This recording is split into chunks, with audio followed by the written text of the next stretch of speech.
Hola mis chiquitos de ILSE, ¿cómo están?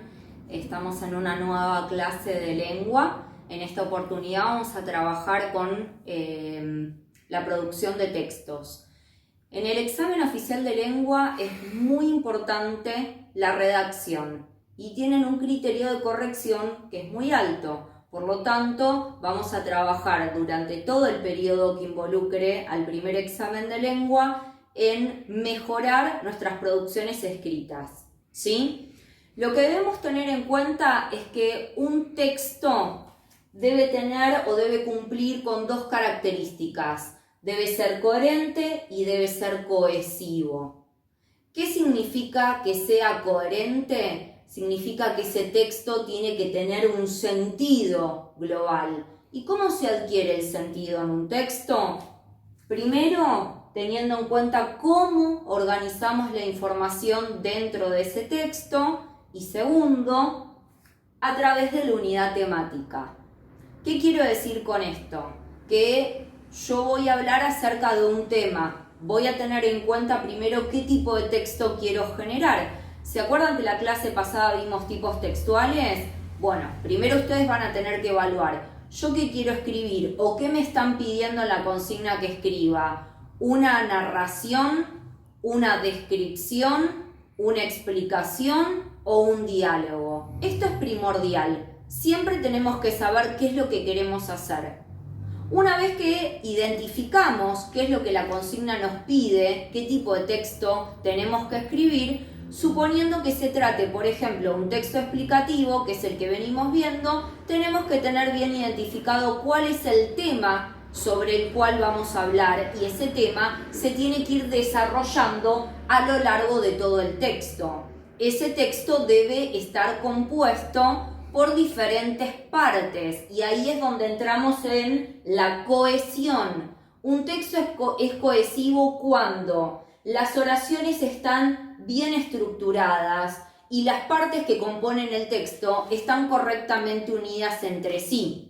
Cuando yo digo partes, ¿a qué me refiero? A las distintas oraciones y a los distintos párrafos que lo componen. Ustedes ya tuvieron dos ejercicios de escritura, el de la producción del mate y el de la descripción del pirata, ¿sí? Lo que vamos a hacer ahora es empezar a desarrollar estas estrategias para poder mejorar los textos futuros, ¿sí?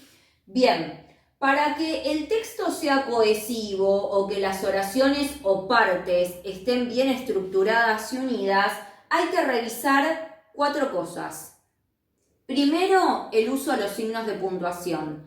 Tienen que utilizar comas, punto seguido, punto y aparte, y tiene que estar bien colocados esos signos de puntuación. Si hay una aclaración, pueden utilizar los paréntesis, pero lo de puntuación me lo reservo porque va a haber una clase exclusiva donde vamos a repasar los signos de puntuación y para qué se usa. Segundo, ¿qué es lo que tengo que revisar en mi texto? Los tiempos verbales. ¿Por qué? Bueno, por el hecho de que dependiendo del tipo textual es el tiempo verbal que yo voy a utilizar. Hemos visto en la clase pasada que si tengo que escribir una narración, debería hacerlo en tiempo pasado. En cambio, si tengo que escribir una explicación, debo hacerlo en tiempo presente. Eso es lo que le da también sentido a ese texto, sentido interno. Tercer lugar, y subrayado. Repetición de palabras es algo que hay que evitar, ¿sí? ¿Cómo hago para evitar repetir palabras? Bueno, tengo varias estrategias que las he colocado acá a través de distintas flechas. Una opción es la elipsis.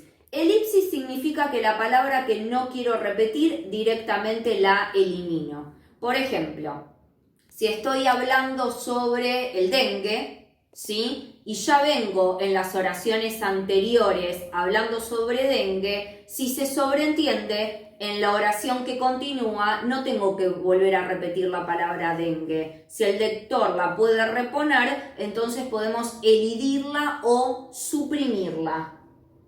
¿Qué pasa cuando no puedo eliminar la palabra? Un recurso es utilizar un sinónimo, una palabra de significado similar que la pueda reemplazar. No todas las palabras tienen sinónimos, por eso estos son recursos que a veces se pueden utilizar y a veces no.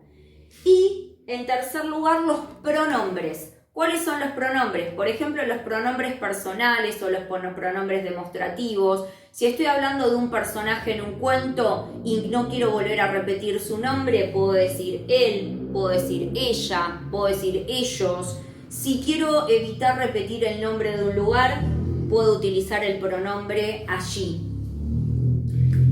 Y por último, y esto es lo más difícil y lo que más tenemos que aprender a usar, son los conectores, ¿sí? ¿A qué me refiero? Toda esta teoría que yo estoy explicando está en la página 61. Y si van a la página 62, van a ver que hay una lista de conectores. Es una lista bastante extensa, por eso no lo copié en la pizarra. Acá les puse ver conectores de la página 62. Son conectores del texto explicativo y hay que usarlos.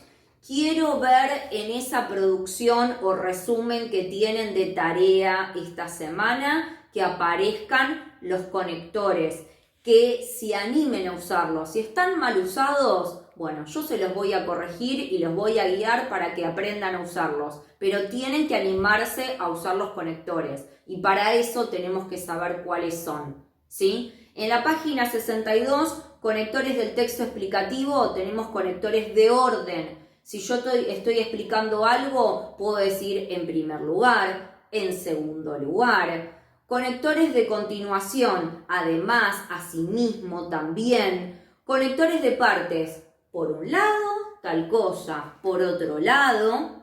De ejemplos, ¿sí? Que ya lo hemos visto.